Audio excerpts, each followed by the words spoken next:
Read the book, but as for those who haven't, I strongly encourage that you pick up your copies soon. As for now, we are so fortunate today that we actually have the author here to join us. Miss Shirin Segran is only 18 years old. Let's give her a warm welcome.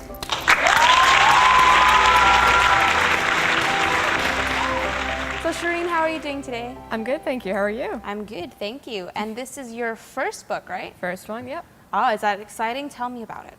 Well, you know, when I was really young, I never imagined that I would actually, publish a book, much less have people read it and actually kind of like it. So it's been quite a ride. And being on interviews and all that, I've always been a little camera shy, but I think I'm getting better. That's good. You can let me know. I'm happy for you. Yeah, you can just, hey guys. Hi. Hey. So when you were younger, around what age do you think was like the calling, like you knew that you wanted to write? That would have been in grade school, maybe in grade 5 when I tried to write my first book. I had no idea of plotting or character development, so what ended up happening was that I would kind of wander with the book, and it ended up having talking animals in it. And so it didn't get very far at all.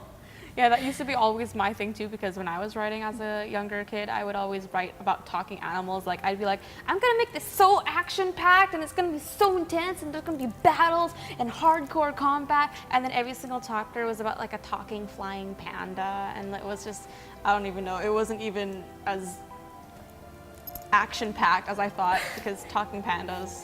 I am glad I'm not the only one with that problem. Yeah, exactly. And aside from writing, what do you think would have been your favorite hobbies growing up and your favorite hobbies now? Growing up, well, I mean, I actually used to do horseback riding, but I had to stop for a bit because, I really wanted to finish writing the book and have it published.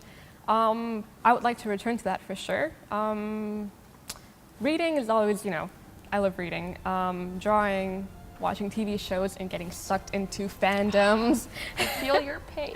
I also was part of the Air Cadet program for about 4 years, and I learned about discipline and leadership, and actually even got to learn about aviation and be up in a tow plane and a glider. That's cool. And that's kind of where my love of aviation stemmed from. And actually, a couple weeks ago in Nevada, I got to jump out of a plane 15,000 feet up in the sky. And like skydiving. Yeah, I wish I could do it again. I wish I could do it again. And over and over and over. I am not that brave. Like, I can hardly watch a movie that, like, if like the movie scene is just someone in a helicopter looking down, literally my palms just start sweating. I'm like, I can't do this. Oh my gosh. Because I have such a huge fear of heights. Oh, okay. And would you say that your like experience with Air Cadets and things like that are part of the things that inspired you to write this book? Yeah, for sure. I mean, actually, the discipline that was instilled from Air Cadets kind of helped with writing the book, because to write a book, you do need to sit down and write. And, I would have to have a schedule to make sure I would meet the goal, right? Yeah. So, yeah. What other things inspired you to develop the plot for your story? Well, I like adventure stories, so I thought, if I had maybe 5 of my closest friends with me, what would I like the adventure to be like? Oh. And so that's kind of where it went. And also, I've been, from a young age, I've been taught that, it's better to light one candle and curse at darkness. I mean, there's a lot of darkness in the world. You think about it, a war here, conflict there, dissent between people, and I just wanted to kind of help bring light, Yeah. As the elder says in the book, to the 5 teenagers, is that you should always do the right thing, even though the right thing may not be the easiest thing to do all the time, right? Exactly. So, yeah. That's some good advice. It's so nice that you can just inject your advice into your novels, because then the kids will definitely like take it in their brain, because they're gonna be like, that's so cool, I want to be like so and so and save the world, so I should probably follow the same steps that he or she takes whenever they're reading books, right? And I know that the theme is like post-apocalyptic. Was that something that kind of stood out to you right away, or are you kind of like me where you're sometimes thinking and you're debating what's the perfect plot, so you write down everything and you pick? Well, actually, the book isn't quite post-apocalyptical yet, but when I started writing, I did have a general idea of where I wanted the series to go. So you could say it's more dystopian than anything. That's where the books will end up being. But yeah, I generally knew where I wanted it to go. Yeah, and that's perfect because right now it seems that dystopian stories are kind of the trend. So apparently, that's perfect timing. Perfect timing. As for actually writing the novel itself, I know that when I'm writing, I always come up with the perfect like climax and all the falling events, everything, all the backstories behind the characters and stuff, right? Really like intense storylines. But then for me, the hardest thing is always actually starting it or building up to the major events in the story. What would you say is the hardest part when you are actually developing the story and writing it out? Well, I kind of worked a little backward. I mean, as you know, the prologue is at the beginning of the book, but I actually wrote that halfway through the story. I had the first 2 chapters. I wrote them actually when I was 13 or 14, and then I left them untouched. And then I returned about a year or 2 later to rework them. So fortunately for me, I actually found that to be the easiest part of it. The prologue was very difficult because, you know, those are the first few pages that any reader who picks up a book will look at, and that is where you win them or lose them. When you're writing the book, do you ever have sometimes, like, I know all of us writers, we've got our writer's block, and that's the most painful thing, but are there ever days that you really want to write but you have writer's block, or you really want to write but you're not inspired enough, or you are inspired but then you can't think of something to write? Like, do you ever have those kind of like issues here and there? Or? Oh yeah, and it's very irritating too, because you're either in the mood to write and you're thinking, okay, I know what I'm gonna write, and you sit there and you look at your like notepad or your computer and you're like, I don't feel inspired anymore. Yeah.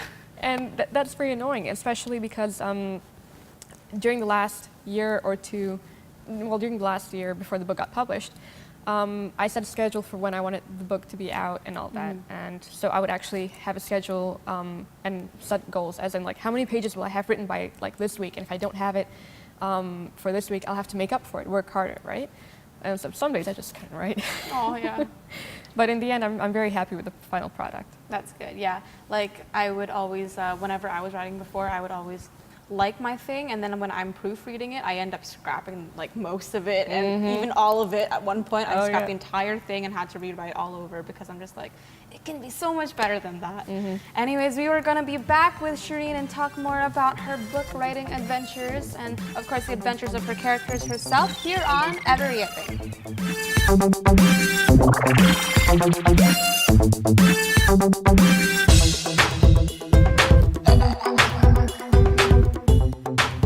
What do you think is, as a writer, one of the most important qualities that an author should have?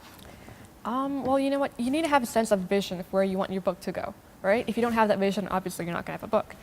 After you have that vision, you need to have that hunger to see that vision through. You have to sit down and write it and plan your goals and have that perseverance and that drive to actually get it done. And I mean, that's one part of it. The other part would be an author having an open mind is actually very crucial, right? Because if you're closed-minded about your story, you think it's all perfect. It may be, it may not be, but having input from other people, like having advanced readers read your book and have them give you feedback of what they think about it, that can help improve your book a lot. I mean, I did that with my advanced readers, and a lot of them had very good advice. So that's good. And as for the actual book, what do you think are the top things that every book should have in order for it to be successful?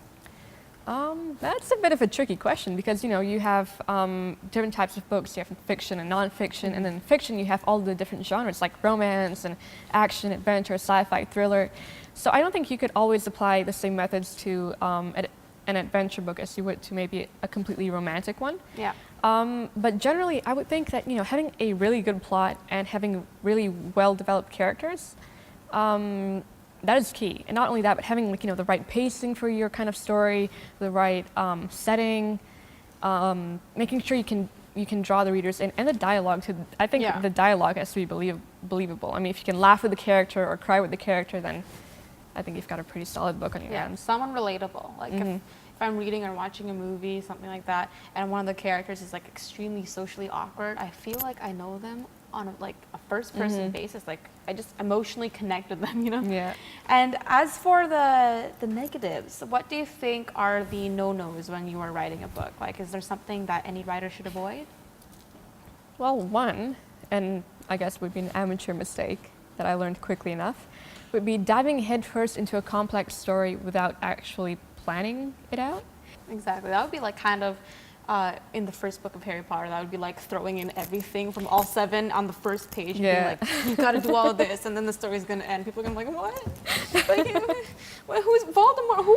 Like, I feel like that's what would happen, but I totally see where you're coming from, and that's why I kind of rewrote some of my old stories, because it was all like, puh, puh, puh. Anyways, now I know that you're also a talented artist. You draw a lot. And would you say that drawing is also an important trait when you're writing a book? Definitely not. No, because I mean, being able to draw does not equate you being able to write, and I mean, because they are 2 completely different forms of expression, right? So in that sense, you know, you don't need to have both the ability to draw, but if you do, if an author has that ability, I think has both abilities, I think that he or she is very lucky to have it. Especially if you're thinking of like, I would think character development is also interesting. If you can draw, like, you can think of like, what kind of armor are they gonna wear? Yeah, are they actually, gonna have, like, shoulder blades? yeah, I've had to do that with the book as with the story as well. Like I would draw out, there are the elders in the book, and I had to figure out what they would look like, what they would wear. And I have my drawings somewhere, but I'm heartbroken because I can't find them anymore. Yeah. So, aside from that, what do you think are things in perhaps your life, like events, things like that, that might have inspired you or influenced the way that you write about your book or write about the characters? Well, definitely just observing things around me. Like, you know, you realize how every book, there's maybe like, you know, there has to be like a romance aspect to it. In the first book that I have, there's none. There are barely any. I kind of wanted to keep it, because it is an action adventure, and I wanted to keep it true to that. And also, like, the main theme is, you know, shining light in the dark, right? And I have to thank my parents for that. They're the one who raised me to believe that. She's adorable. That's so cute. You know, you're adorable. That's so cute. Your parents are adorable. God bless your family. Thank you. Likewise.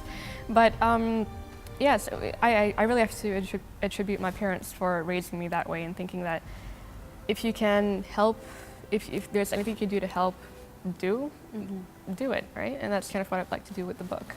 That's good. And that's such a good way also to spread your message, because hopefully like every single teenager or adult or whoever picks up your book, hopefully anyone who picks up that book will actually do that as well. And then before you know it, it'll be like a little chain reaction. Everyone's going to do that. That'll be awesome. That'd be ideal. That would be. Anyways, we're going to take a quick break, but stay tuned. Don't move and keep watching. We'll be right back here on eveRIAthing.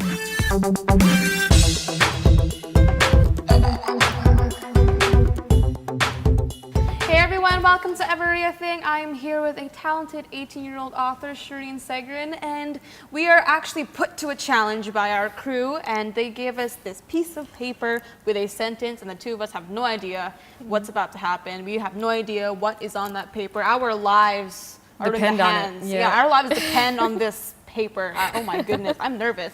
But the challenge is basically we have 1 minute to come up with a story. So Shirin's gonna read the first line, and then I'm gonna add on 1 sentence, and she's gonna add on another sentence. It's all gonna be improv, and we have to try and make it something that actually makes sense as much as possible. And I have here on my phone, no, I didn't ask for that timer. All right. I have here on my phone a timer to make sure that we stay on track, and we have 1 minute to start the sentences as soon as she reads the first sentence. So here goes. All right. Okay. Oh gosh. Da-dum, da-dum. Oh my goodness. All right. Okay, and we good? Yeah. You okay. sure? Yeah, let's go. Okay. Let's go. It was past 7 in the evening, and Natalie knew that walking past that dark trail was dangerous. But it was the fastest way to get home before the storm came. With all her courage, she made her first few steps into the woods.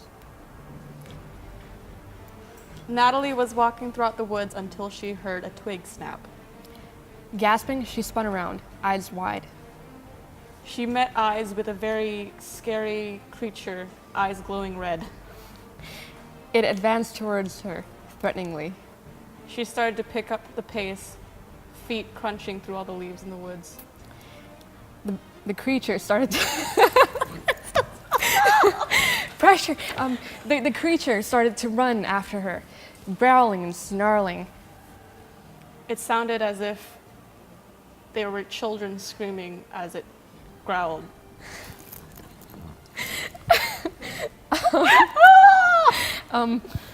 That screaming turned into a rumble like a storm, and what she thought was actually a storm earlier was actually the monster coming to get her. As she started to look for a safe hideaway, she soon discovered that the growling noise never left.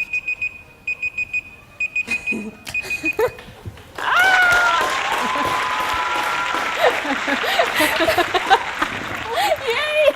And for those of you who don't know what taboo is, it's basically a game where you have one word and the person in front of you is trying to make you guess that word. We're going to be holding it down here, but there's going to be one word and then some words that you can't use to describe said word. So we're going to see how good our vocabulary is, and we have exactly 4 minutes to go through as many of these things as possible.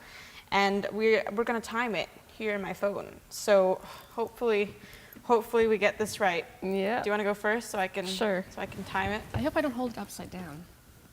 Oh my gosh. Okay, whatever. I'll let you know if it's Okay. upside down. Ready? Okay. Okay. Ready? Ready? Set. Go. Okay. No, I can't use actions. 911. Help! I fall and I can't get up. 911. Grandma. 911. It's an object that you use. Phone? Yes. Yes. Okay. Where'd you get Grandma? Right. We're speedy. Well, my book. If you've looked on my website, it's kind of like foliage. Foliage. A garden? No. The story takes place in this area. There's a lot of foliage. yeah, large. They're large. Large. Animals can A live in park. them. Like A forest. there you go. Forest. Okay. Oh my gosh, I'm so nervous. Hawaii has them. Vacation? No, Hawaii has them, and they are very hot. And Volcano. Yes. Okay. Oh, woof. Wolf. Dog. Arf. Dog. Meow. Cat. Cat. What are they? They're pets. Yeah, there you go. Pets. Okay. Oh my gosh, that's so good. TikTok.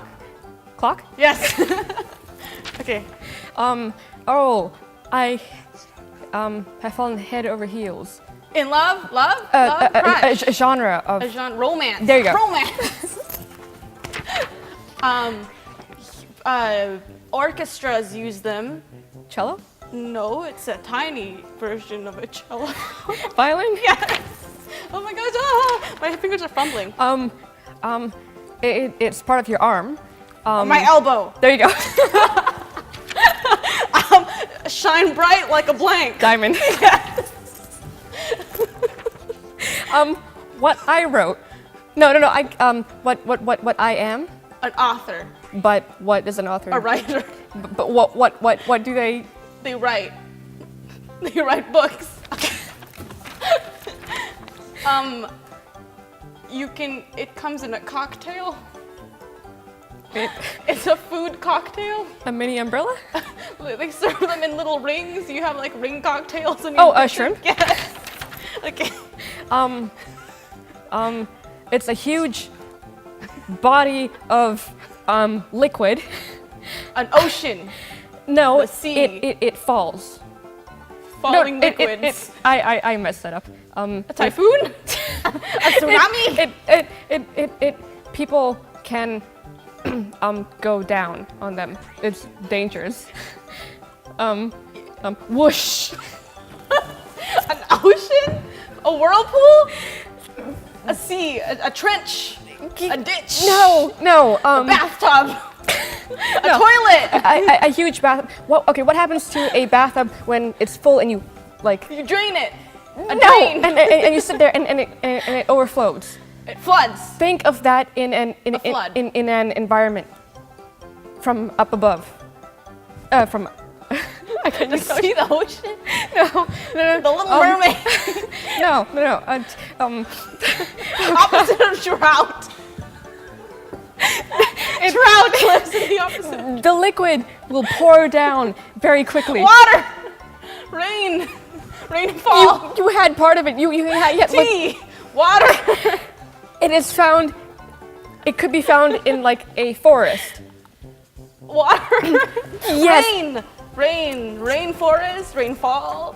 Raindrops. Teardrops. Oh, there go my teardrops. What even was this? It ruined my life. Waterfalls. My confidence is falling like a waterfall. It's falling apart like my life. Oh my gosh, that was so good. Okay, I hit my mic again. Oh, I can't breathe right now. That was so good. That was beautiful. Well done. That was beautiful. I think by far of all the episodes that I've filmed in eveRIAthing, this is the most pressuring one I've ever done. But that was so much fun. Yeah. I think we should do this again. I think to anyone else, I'm gonna potentially guess you should be warned. I'm gonna make sure you feel my struggle because that was so fun though. But that was absolutely amazing. Once again, ladies and gentlemen, Shirin Segran. So you can find me on Twitter at SS Segran or at Segran Books, which is actually the book promotional account. My personal account is SS Segran. And you can also like the Facebook page. It's called Aegis Novel. And Amazon. The book is actually available on Amazon. It hit #1 a couple weeks ago in China. Congratulations. Thank you. It's also available at Chapters in Coquitlam. And that chapter is the only one that carries it right now, but it's possible that in the near future, the chapters in Metro could carry it as well. It's also available if you're in Maple Ridge at Being Around Books, and also at it's available online at Barnes & Noble, and you can buy it at any Black Bond Books across Canada. Awesome, that's amazing, and thank you so much. And before you go and sign the book copies around the world, fabulous author, would you please sign one of our stars for our Wall of Fame? That would be absolutely amazing. And Sure once thing. again, thank you so much for coming here. I'm so happy for you and everything that's happening in your journey, and I hope to see you again soon. Me too. Yeah. It's a pleasure. Thank you for having me.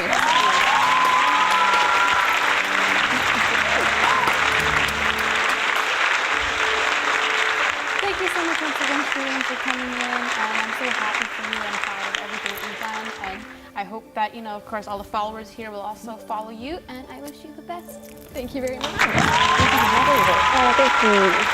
And I actually have a little something for you. Ta-da! Thank you. Ooh!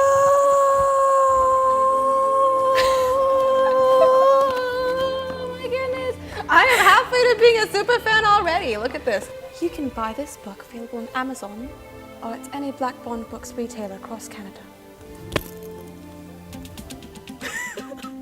I should just audition for the shopping channel. Oh, thank you. I'm going to read that as soon as I get home. What else do I have? Ah! See, I told you halfway to being a super fan already. Look. Woo. Look at that. I hope I got the right size. That's okay. It's all good. I'm an all-size person. Medium, that's good. That's fine.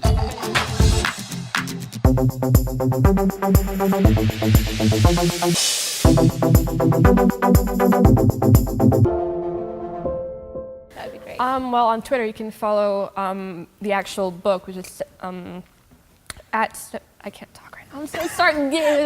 My throat's swollen up from all the. Oh my goodness! Route!